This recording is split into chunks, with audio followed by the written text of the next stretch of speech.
Greetings and salutations, my fellow Lars players. Today, I'm going to be going over on how to utilize the Stomp. Lars has several moves that leave the opponent in optimal positions to hit them with a Stomp.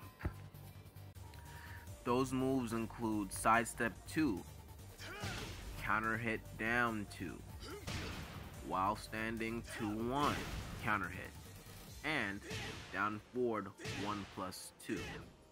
All these moves allow you to do a stomp immediately after. However, the stomp isn't guaranteed after all of these attacks, and each attack kind of presents a different situation. Now, out of all these knockdowns, without question, the best one is Sidestep 2.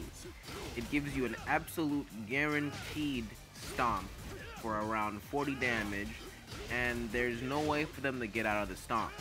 And after this stomp connects, they have to eat the mix-up.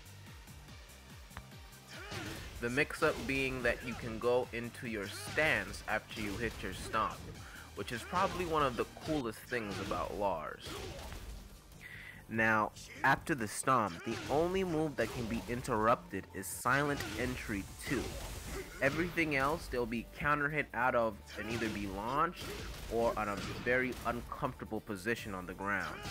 So don't be afraid to go into Silent Entry immediately after you connect a stomp after Sidestep 2.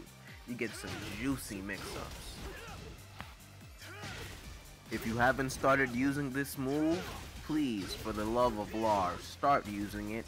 But I should say, be a little worried about using it against people with powerful full crouch options, because you're essentially leaving yourself in a mix-up situation if they have some strong full crouch tools.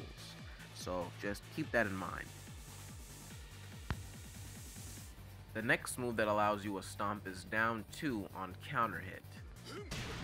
Now, the thing about this move is that if they press 3 or 4 right after you hit down 2, they will be in a standing position, and from that position they can launch you if you go into the stance. So depending on your opponent and how they play, you may not always want to go into the stance, but the stomp is always guaranteed if you do it on time. They can get up, but you'll always be able to get the stomp. Just be a little bit wary of stance transitions, unless you have a read on the opponent. Now, these next two moves, while standing 2-1 counter hit and down forward 1+2, both of them do not allow a guaranteed stomp. The opponent can immediately get up by pressing back and then press down back and block your stomp and then get a 14 frame punish, and that allows a couple of characters in the cast to launch you, so that's something to be wary of. However, the stomp is fairly quick, so as long as you don't go into the transition, they may not be quick enough to get the launch off, but don't rely on that. One thing that you are able to do is do forward 2 after you get the knockdown from either while standing 2-1 or down forward 1+2. Now, why would you do this move in particular? Because it's fairly fast. It tracks them if they side roll to the left, I believe, and also if they either try to attack you or if they try to interrupt you with a wake up attack, or they try to just get up and block your stomp, forward 2 will stop both of those options.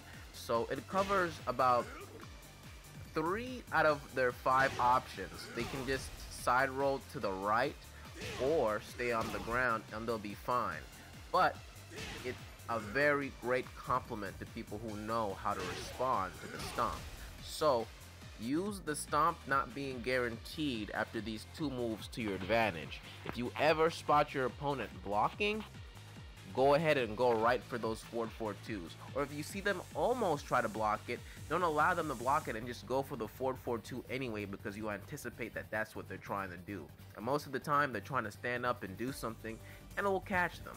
So don't be afraid to throw this move out when you're trying to apply your mix-ups along with your stomps. On a previous guide, I go over how to use while standing 2-1. So if you're interested in figuring out how to get that move to connect on counter hit, watch one of my previous videos. And the down forward 1+2 power crush isn't the best in the world because it does come out a little bit slow compared to something like Bob, but it is still -12, and you get a knockdown and a mix-up afterwards with the stomp and the 4-4-2 I just enlightened you guys with. It would be great if you got a wall splat or something, but beggars can't be choosers, and -12 really isn't too bad. So try implementing these two moves into your strategy, and hopefully you guys enjoyed the video, and more Lars tech is coming out, more videos are coming out, and like, subscribe, and maybe we can continue this journey of learning Lars together. See you all next time, and thanks for watching.